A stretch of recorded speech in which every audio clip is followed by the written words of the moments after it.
Good afternoon, everybody, and welcome to the Pure 360 Effective Data Capture for Marketers. My name's Katie Hurley, and I'm a Strategic Account Director here at Pure 360. So my role is to support customers in their strategic growth in their email and digital channels. As I said, today we're going to talk about effective data capture for marketers, and for any of you that don't know, I just wanted to cover a little bit about us as a business. So our motto is technology, strategy, results, and there's 120 of us based down in Brighton in the UK, which is lovely and sunny today, with around 1,200 customers. We have proven success in improving customer results in retail, travel and leisure, publishing and media, banking and finance, and digital agencies, predominantly in the mid-market. We're the only email service provider to be awarded the Customer Service Excellence Standard, in fact the only digital marketing provider, and we were awarded this fairly recently.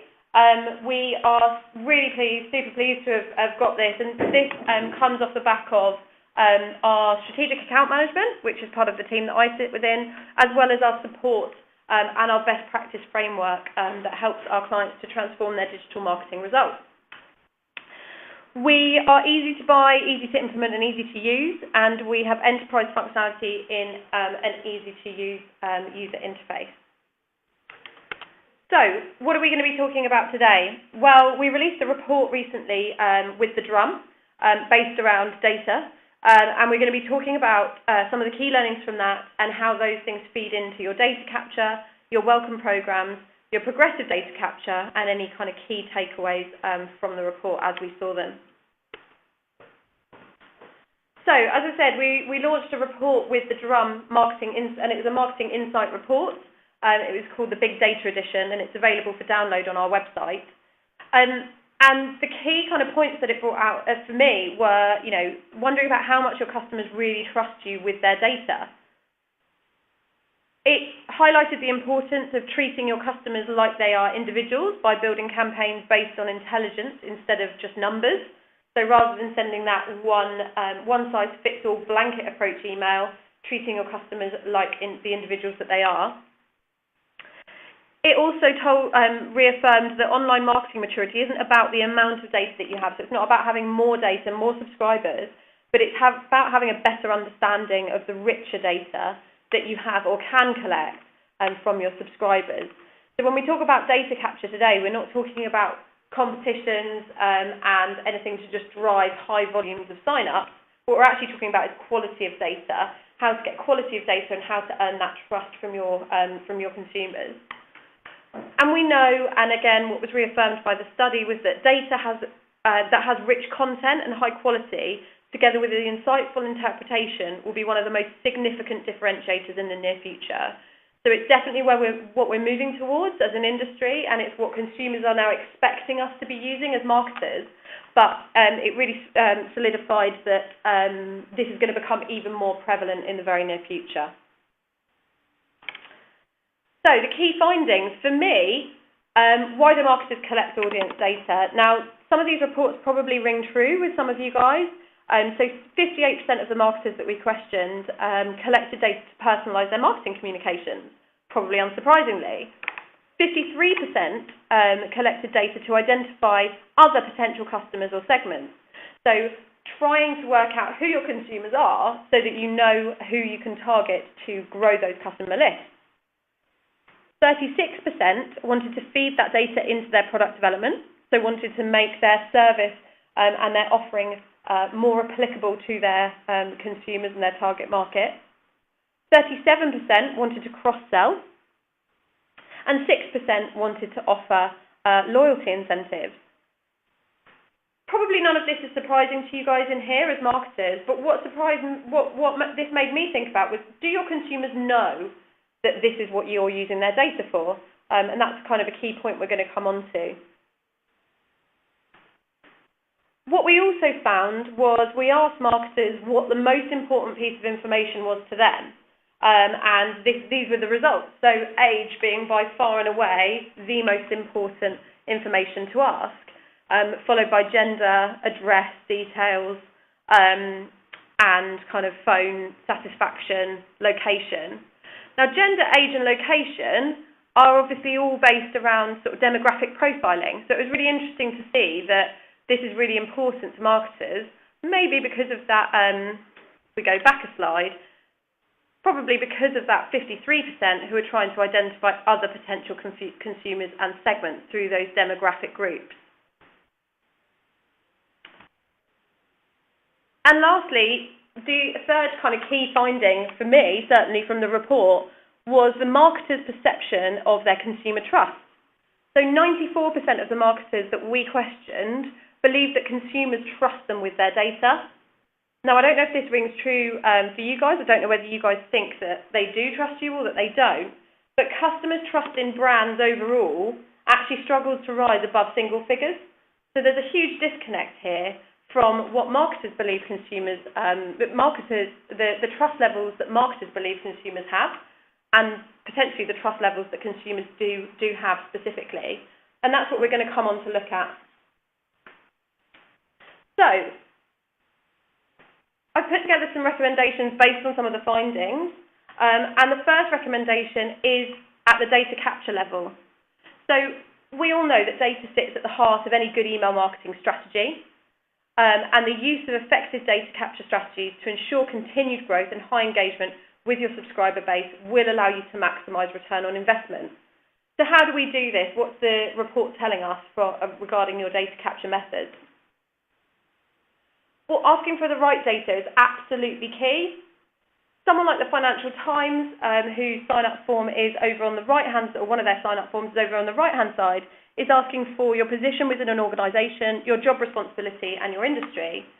Now, if you're an online fashion retailer, this information isn't appropriate, and therefore your consumers might feel uncomfortable giving you that information, so don't ask for it. And really, only ask for the data that you know you're going to be using. If you're capturing data on Facebook, for example, Facebook has some sort of standard fields that it asks for based on email address, location, birthday, and gender. But you don't have to ask those even on your Facebook form. You can eliminate them if they're not appropriate for your business and they feel like you're being intrusive for your consumers. So think about how they might be feeling answering that question, that information in the context of your business asking.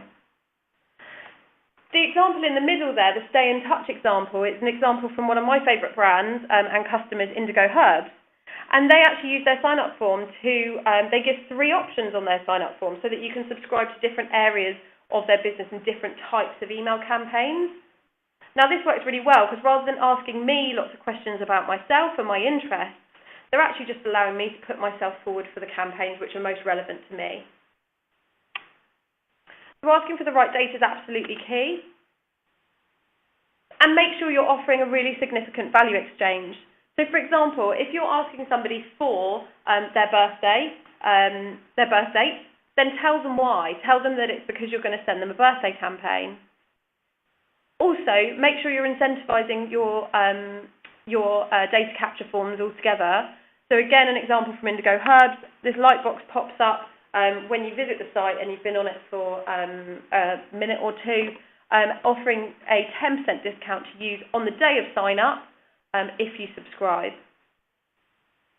So there has to be a value exchange. Your recipients and consumers have to feel like they are getting something in exchange for the data that they're providing to you. And lastly, really set the recipient expectations. So the top example here is actually H&M. And they've set really good good expectations about the kind of campaigns that you're going to receive from them. So it tells you exactly what you guys are going to be getting, as well as the 25% off. Innocent Drinks at the bottom have told you to sign up. They've done it in their lovely branding about lovely hugs and things, but also they've been really explicit about the fact that recipients will be receiving a weekly newsletter. So be really explicit about what your recipients are going to be getting when they sign up for your campaigns.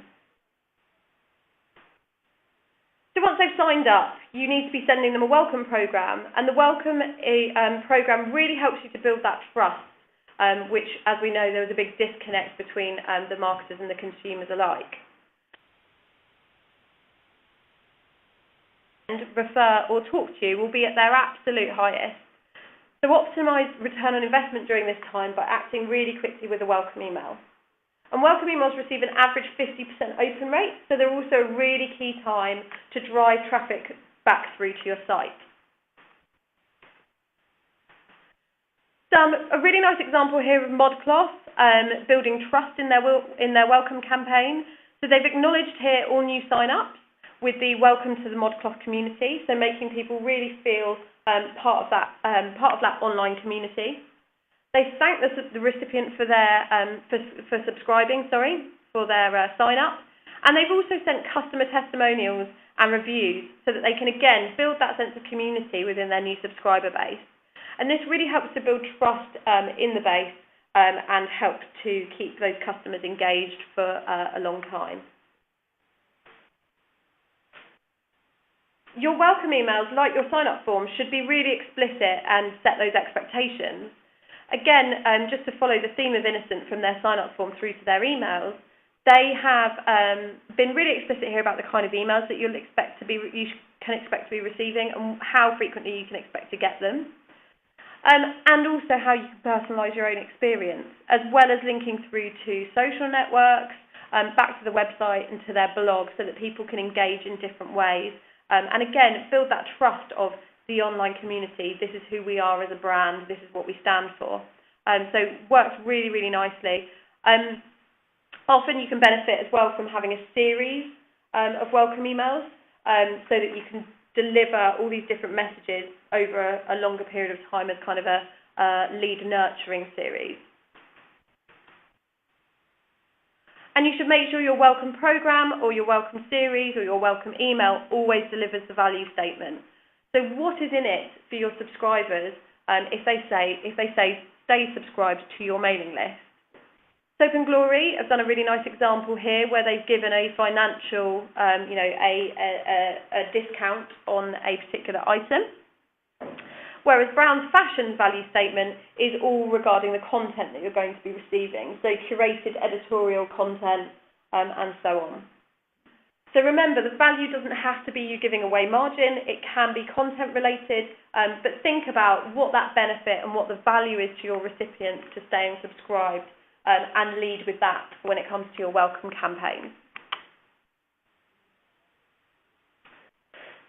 So, what about the people that you have on your list now? Well, really, you shouldn't be asking for every piece of data that you want to use or need to use on that sign-up form because you're likely to put people off.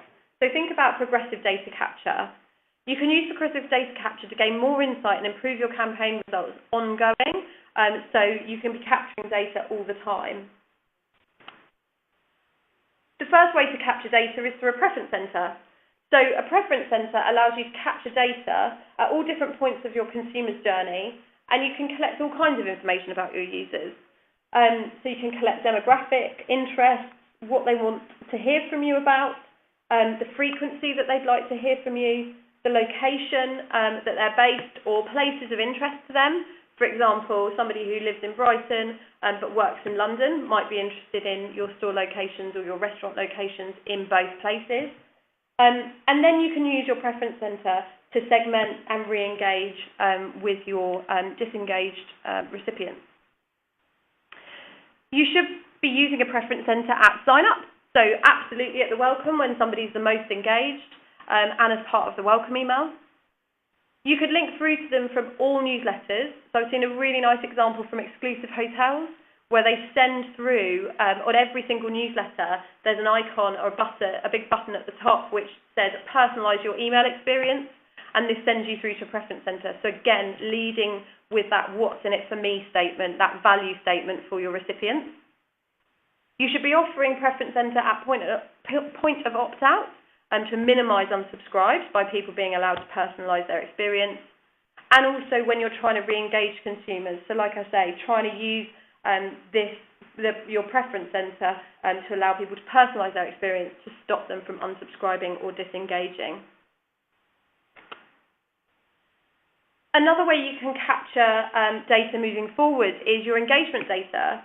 So this might not be data about preference or particular interest, but say, for example, you have a brand, you're a festival, for example, and your offering is very seasonal, then it's likely that if somebody is not interested on the off-season and only in the run-up to an event, it doesn't mean that they're not engaged with your campaigns, it's just the content that you're sending at the time isn't engaging. Or you might have a very constant product offering, you might sell online, and therefore you might have people dropping off your list. But use the engagement data to allow you to target people more effectively. So again, on the right-hand side, an example from Indigo Herbs of a re-engagement campaign to try and reactivate those lapsed subscribers. But you don't have to wait till you get to this point. So why not think about targeting the people that have opened in the last 3 months, the last 3 to 6 months, and the last 6 to 9 months with campaigns as they're kind of the highly engaged consumers. Why not try sending them campaigns with high image coverage, more frequent campaigns, and really drive them through to that click and that conversion because we know that they're opening on a regular basis, on a frequent basis. However, people that haven't opened for the last 12 months and above, why not send them safer content with much louder subject lines? And what you're doing here is really driving the open rather than the click-through, because we're just trying to get that engagement back up. So engagement stats are really key. I think another interesting pot of consumers to look at is people that are opening your campaigns but never clicking on them. And how do we target those people? Because obviously they're engaged with your brand, but maybe the content that you're sending isn't relevant. So think about that pot of data as well. So engagement data can be really valuable. Additionally, why not ask for feedback from your consumers? So ask for feedback, fill out feedback forms, ask for reviews after product delivery, or ask for or send surveys. I was actually having a call with one of my clients this morning who ran a survey on a weight loss campaign series that they do, and they actually were really interested to find that the majority of people that signed up for their they thought that the majority of people that signed up for their news were people that wanted to lose weight for health reasons or for sort of vanity reasons. And they actually found that the majority of people on their list signed up because they had long-term health problems that meant they had to lose weight. If you think about the way you might speak to somebody who has a long-term health problem versus somebody who wants to lose weight for vanity reasons, it's a very different conversation. So a survey can do you the world of good of finding out exactly who your consumers are and what they'd like to hear from for you. You can even send surveys shortly after registration, so shortly after somebody signed up with you, to ask for feedback on their experience, the kind of things they'd like to hear from you. You can also leverage the filling out of surveys with exclusive content, so making your maybe most loyal customers feel really unique for being part of your community and encouraging them to give you feedback.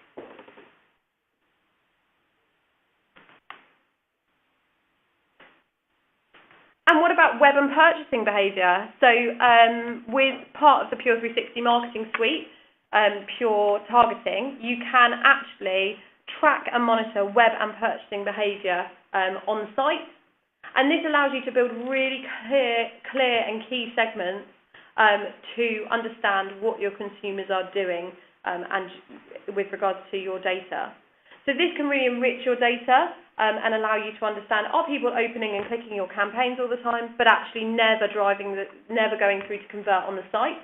In which case, can we isolate where that issue is coming in or what the barrier is for conversion and then drive that through? Again, if we know somebody is a serial browser but never goes through to purchase, thinking about how we can target those people separately over email to make sure that we're delivering them a really unique experience and getting feedback from them as to what's the barrier from them actually converting. The web and purchasing behaviour will also allow you to identify an RFM model, so identify who is buying, who bought recently, who bought frequently, and who is spending a lot of money with you guys. So it's about understanding who your key target markets are, who your key consumers are, so that you can speak to them in a different way. For example, Office Shoes, years ago now, but they identified, when they started to look at loyalty, identified that they had, I think it was 4 or 5 consumers that were spending over £100,000 a year on shoes. Turns out they were actually reselling them online in other countries, but they were speaking to those people in exactly the same way as they were me, who buys a £40 pair of shoes every year. Obviously, not understanding those segments meant that they were sort of bundling everybody in together, when actually the needs, requirements, and the drivers for all of those consumers were significantly different.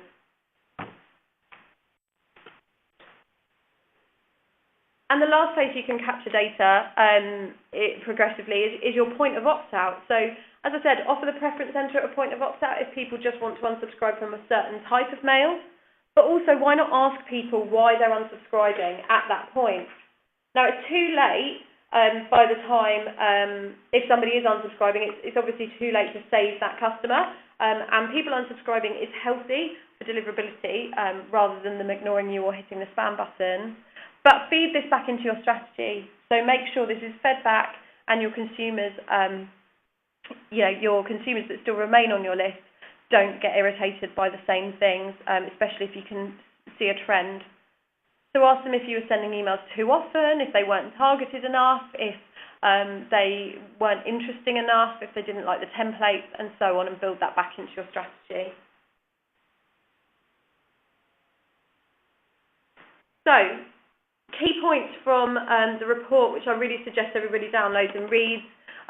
But, marketers have the best of intentions when it comes to collecting and using customer data, but the challenge is that consumers don't necessarily understand that. So we need to build trust and educate our recipients as to our intention. So I would say for you guys, you need to be putting yourselves in your recipient's shoes by only asking for data that you are truly going to use and explaining at the point of collection exactly what you're going to do with that data.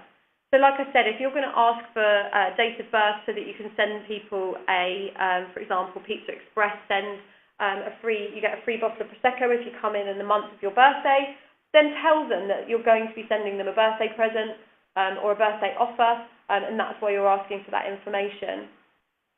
I would also say make as many of your fields as possible non-compulsory, so that consumers can fill out what they want to and what they feel comfortable with. But like I say, give context. So if you're going to ask for somebody's location, then tell them it's because you're going to notify them of events or of offers or interests that are happening in their general area. And remember, don't forget that digital marketing should be an ongoing dialogue where a mutually beneficial relationship is built over time between brand and consumer. So all of our communications should be feeding into this dialogue where consumer and brand are communicating with each other rather than a one-way communication and relationship.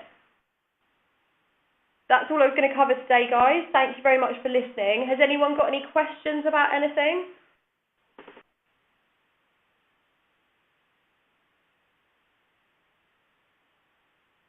I don't see any questions coming through. I don't know if that's...